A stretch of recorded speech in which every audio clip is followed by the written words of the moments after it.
6 pin di semua handphone, baik itu Android maupun iPhone.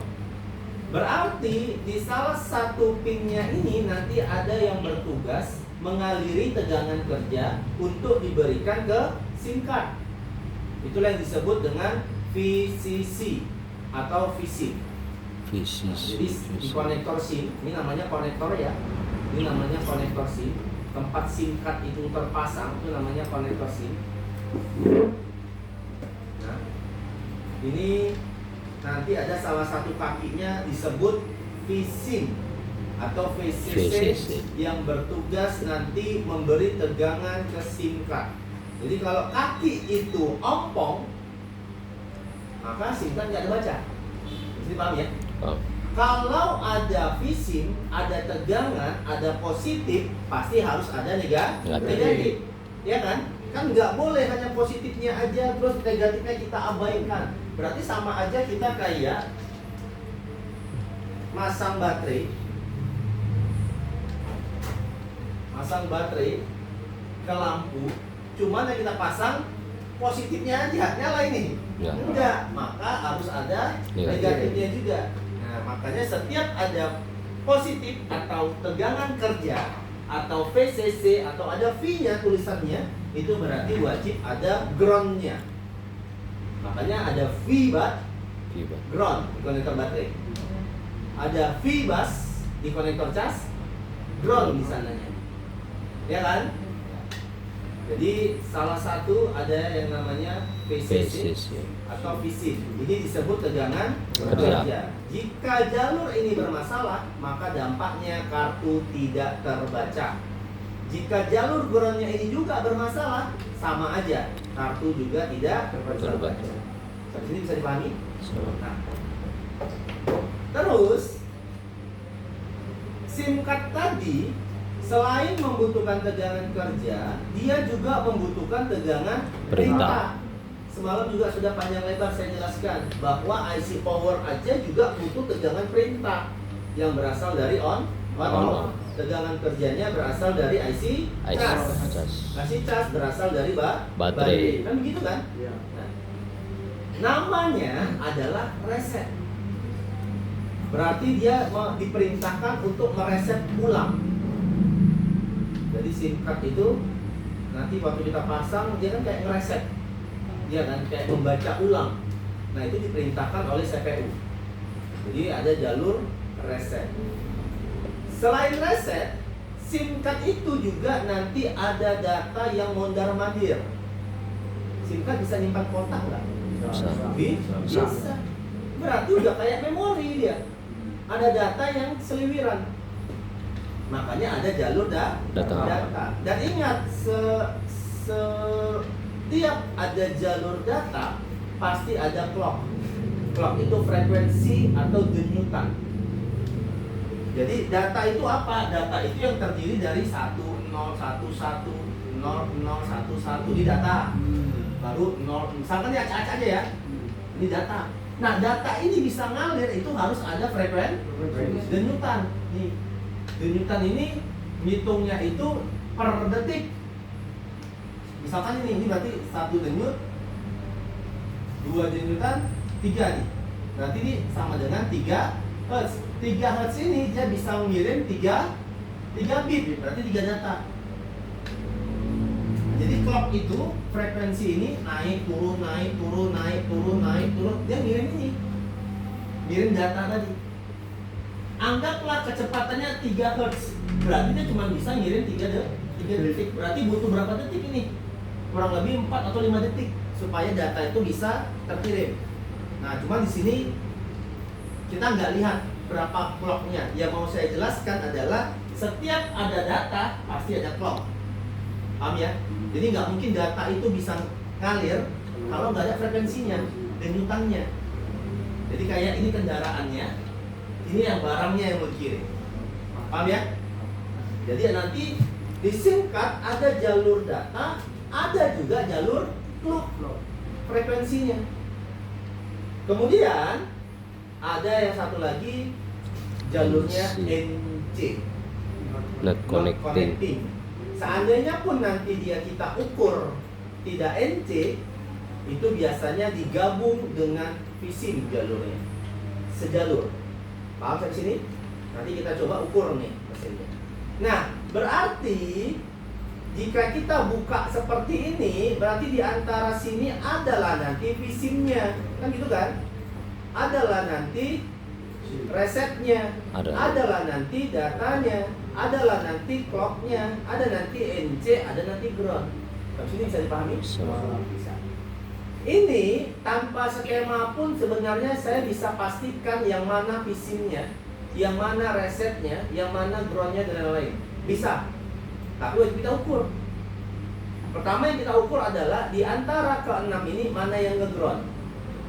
Ground kan kalau kita letakkan merahnya ke ground, hitamnya ketemu ground kan 000. Cari dulu mana yang 000. Paham kan maksudnya? Nah, contoh ya, contoh. Aduh, tadi udah sadar itu aja.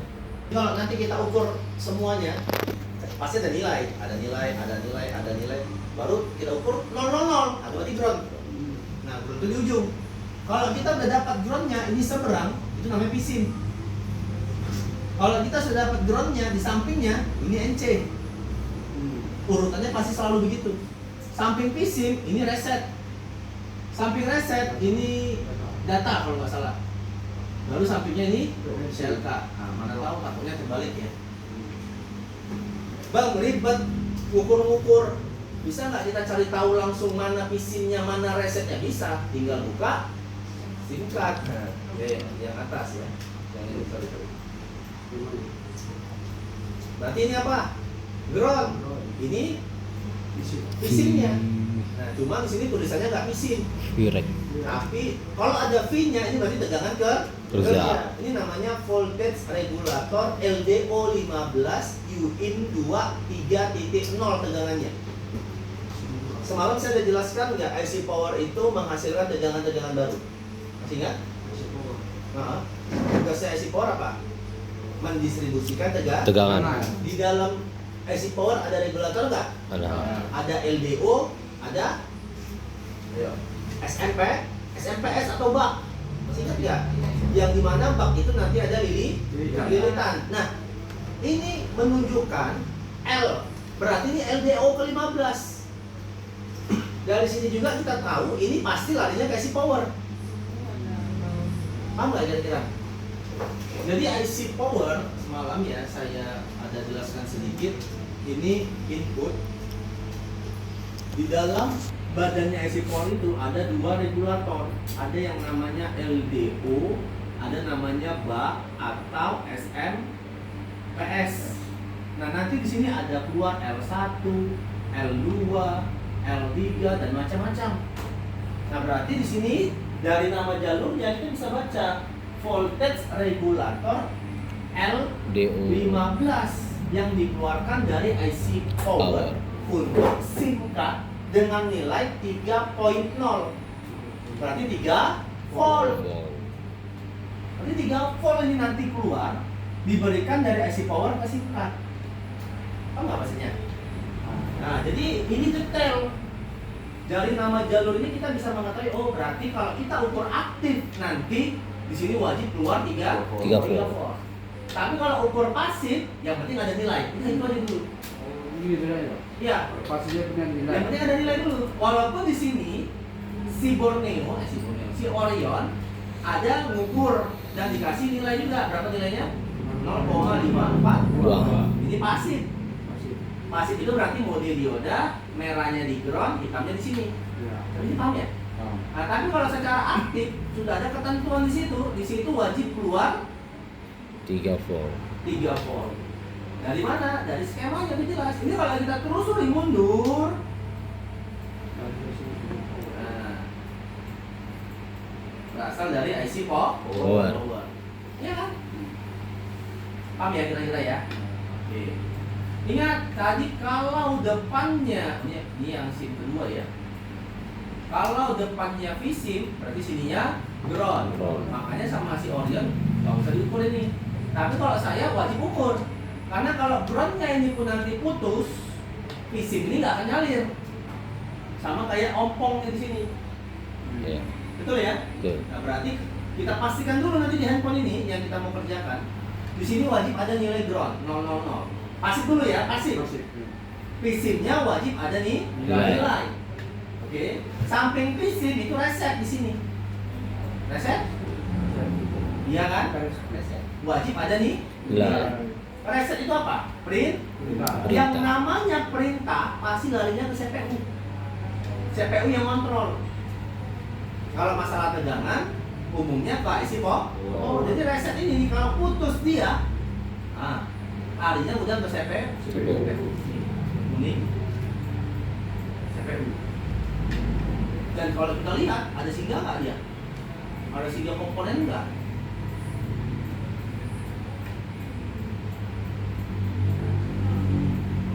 Ada satu.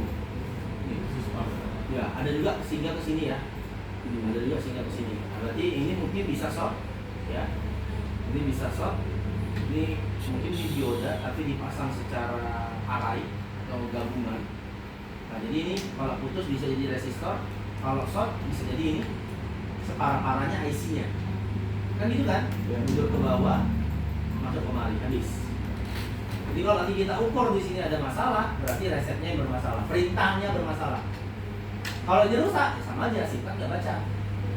Tegangan kerjanya bagus, tegangan perintahnya rusak, baik itu jalurnya putus, baik itu jalurnya konslet, atau memang CPU-nya yang nggak berhasil mengeluarkan perintah, maka singkat juga tidak baca. Sampingnya singkat, balik berarti ya. Itu ya. Oh, sama. Komputer tadi juga. Nah, ini berarti CLK isinya ada data. Nah, berarti sampingnya adalah CLK ini clock. Ini kalau kita ukur secara pasif, ya wajib ada nih Nilai. Wajib ada nih. Kalau pengen tahu ya, di sini wajib ada nilai enggak ya? Ada. Walaupun nilainya nggak sama. Baru sebelahnya ini jalur data. Berarti dari 6 pin tadi hanya 4 yang ada nilai, 1 0 0 0 0 karena dia ground, 1 dia NC. Cara gampangnya tanpa lihat skema, cari dulu mana groundnya, bisa di sudut. Selebihnya keliling ini harus ada nilai, kecuali sampingnya. Paham ya kira-kira? Udah. Ini kalau misalkan saya punya HP, masalahnya misalkan di SIM card, seandainya nih ya, kita nggak punya skema, kita tapi bisa ngukur kan, mau pastikan aja jalurnya bagus apa enggak. Ya udah, ini tinggal kita copotin semua, kita balik mesinnya seperti ini, kita lihat posisi kaki-kakinya. Nah, cuma ini harus pakai jarum ya, karena lubangnya kecil. Iya, agak berbeda. Coba ya. Dan saya ngukurnya harus pakai mikroskop. Oh, di dioda merahnya diletakkan di ground, bebas ground. Nah, ini saya mau cari groundnya dulu. Di antara ke-6 ini mana sih groundnya ya? Mau cari dulu. Nah, coba saya mulai dari yang paling bawah sini. Atau paling sini lah, sebelah sini. Ada nilai? Nah, ada. Berarti ini bukan ground. Kalau ini. Nah, tapi jangan kena kalengnya ya. Kalau dia kena kalengnya ini ground. Iya. Nah, ada nilai nggak nih? Oh, nah berarti ini groundnya. Berarti sebelahnya apa? NC. Ini kalau saya ukur nih, OL nggak? Berarti nggak apa-apa. Paham ya? Ini mau saya congkel pun ini kuningannya, nggak masalah, nggak ngaruh. Tapi yang lainnya ini Harus ada nilai. wajib Ada nilai. paham ya? Kan kita udah tahu sistemnya, ketentuannya. Yuk kita ukur. Yang ini berarti sebagai PSIM-nya ya. SIM. Apalagi ini nih PSIM. Reset. Wajib ada nilai ada? Ada. Yang ini apa? Reset. Ada? Ada. Yang ini apa? Clock. Rock. Ada? Ada. Ada. Yang bawah? Ada? Data. Wajib ada nilai juga. Oke, berarti secara jalur ini jalurnya bagus. Paham ya maksudnya ya? Itu yang sini yang sebelah. Belum yang sebelahnya lagi. Nah, Sama juga, gue sudah nggak skema. Nanti kalau ada masalah di salah satu jalur penting, baru buka skema. Pastikan dulu. Kalau dulu drone-nya kayaknya sini juga nih.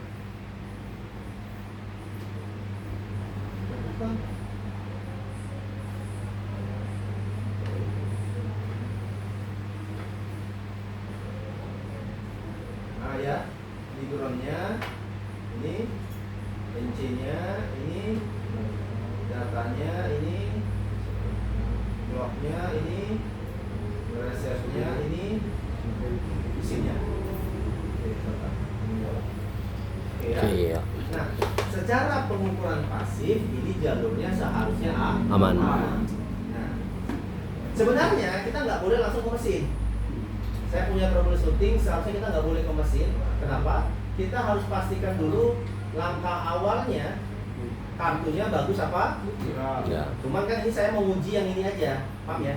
Untuk memperkenalkan yang ini. Paham ya? Berarti rangkaian SIM card yang di ujungnya ada konektor SIM card itu terdiri dari 6 pin. Pin. Di mana 6 pin Persisnya. itu terdiri dari ini semua. Paham ya? Paham. Oke. Masuk kerusakan yang terjadi. Kerusakan yang terjadi pada rangkaian SIM card itu yang paling sering adalah SIM card tidak Dibaca. Apa yang harus kita lakukan? Yang pertama cek SIM cardnya dulu. Jangan nanti ada orang, bang HP saya SIM cardnya nggak terbaca. Oh nah, kita cek dulu ya, langsung kita bongkar. Ternyata Beda kartu. rusak jaringan sama rusak SIM card ya. Kalau rusak jaringan, SIM cardnya baca, tapi jaringannya nggak ada. Tapi kalau SIM card nggak baca, jaringan ya udah pasti nggak ada. Paham ya? Nah, ini saya belum ngetes. Ini memang rusak SIM card atau rusak jaringan. Yuk coba kita tes dulu ya kata. Kenapa? Karena troubleshootingnya langkah pertamanya itu harus ngecek SIM SIM card. cardnya dulu. Ada kartunya sama